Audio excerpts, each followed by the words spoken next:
அதெல்லாம் நீங்களா போடுற வதந்தியை நம்பி நீங்கள் செய்தியாக பரப்பி சிண்டு முடிஞ்சு விட பார்த்தீங்க. அதை நான் அந்த வதந்தி வருவதுக்கு முன்பே நான் உங்கள்கிட்ட சொன்னேன், பொதுவெளியில் சொன்னேன், இந்த மாதிரி வதந்திகள்லாம் சில பேர் கிளப்புறாங்க, அதை விதைக்கின்ற அந்த கிருஷ்ணமூர்த்தி யார் என்பது தெரியும், அந்த கிருஷ்ணமூர்த்தியோட கைத்தடிகள் இதை விதைக்கிறார்கள், அதில் தயவு செய்து எங்கள் தொண்டர்களும் ஊடகங்களும் அதில் பலியாகாதீங்கன்னு சொன்னேன்.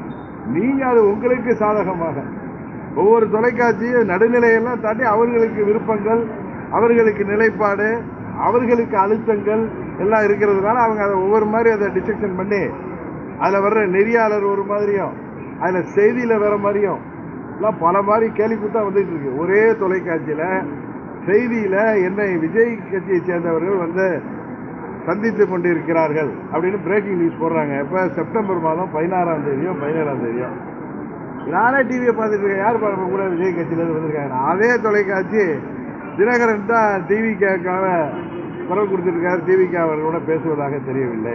இப்பொழுது அதுக்கு இப்போ பதில், இப்போல்லாம் செங்கோட்டையன் தான் பேசுகிறாரு. நீங்கள் என்ன சொன்னாலும் எங்களோட யார் யார் பேசுகிறாங்க, எந்தெந்த கட்சி, நான் பல இன்னைக்கு ஒன்றியும் நான் ஃபைனலாக சொல்கிறேன், இதுக்கு மேலே திருச்சியில் சொல்கிறது சொல்ல மாட்டேன். கூட்டணிக்கு தலைமை தாங்குகின்ற கட்சிகளும் கூட்டணிக்கு உருவாக்க விரும்புகின்ற கட்சிகளும்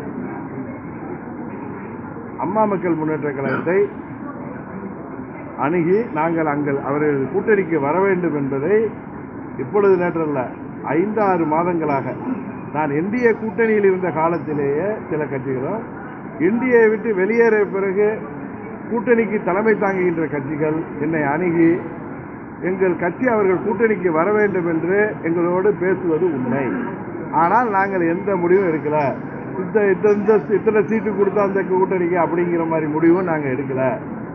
இன்னும் டைம் இருக்கு, என்ன நாட்டு நடப்பெல்லாம் பார்ப்போம்.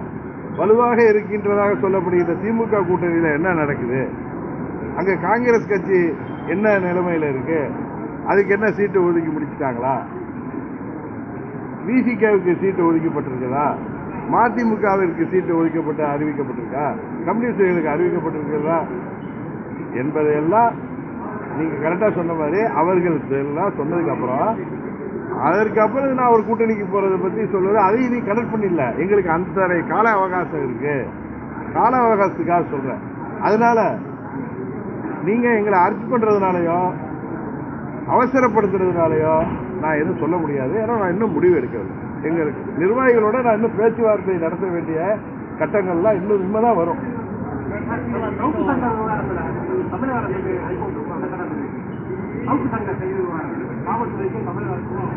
நான் முன்ன சவுக்கு சங்கர் கைதான போய் சரி, இப்பயும் சரி, எனக்கு என்னோட தொடர்பில் இருந்தவர்.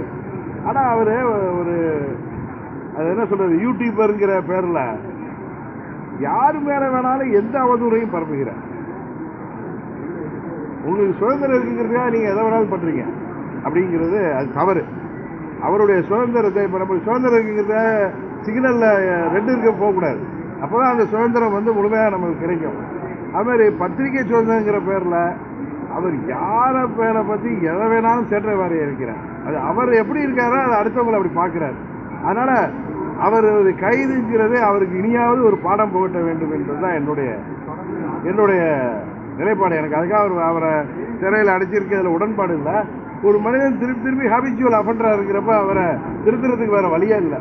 ஏன்னா நான் ஒரு விஷயத்தில் அரசாங்கம் சரியாக செயல்படுதுன்னு சொன்னால், செந்தில் பாலாஜி வந்து எனக்கு அவரை தெரிஞ்ச வரை அவர் அப்படிலாம் கொடூரமானவர் இல்லைன்னு சொன்னால், செந்தில் பாலாஜி கிட்ட அவர் பெட்டி வாங்குறாரு.